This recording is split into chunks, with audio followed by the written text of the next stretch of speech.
So I work for California Rural Legal Assistance. We are a statewide nonprofit law firm. We cover everything from eviction defense to helping people with medical bills, helping people prevent foreclosure, consumer work. We help people expunge their criminal records if necessary or if appropriate, and many other things.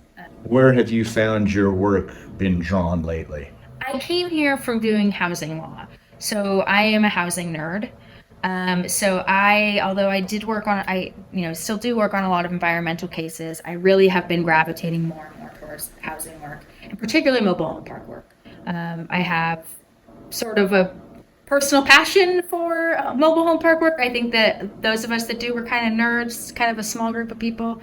But these parks are really the intersection of environmental justice because, so often my communities are low-income communities, people of color living with, unclean water or unsafe conditions, no access to participating in local government, oftentimes don't speak English. I mean, it's just the microcosm of all of the things that can kind of go wrong. Tell me about the people you work with, your clients.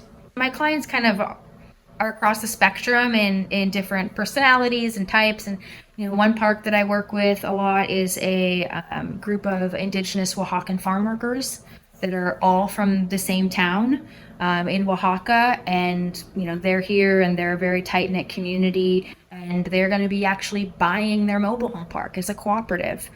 They're closing on the deal right now. They'll be done with it in about 2 months as a result of litigation. And then I have, other folks that are retirees, a lot of disabled folks, a lot of folks on fixed incomes, meaning they're living on Social Security or they're living on disability.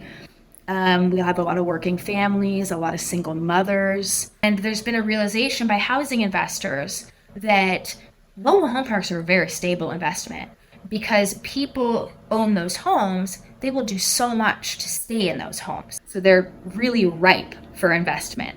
They're a great way to make a lot of money. And so we're seeing certain corporations start to monopolize the market and buy more and more and more and more and more parks. There's some that own 3,000 parks, right? There's some, here that own 50, 60, 70, 100. So that's the situation, and it's just getting worse.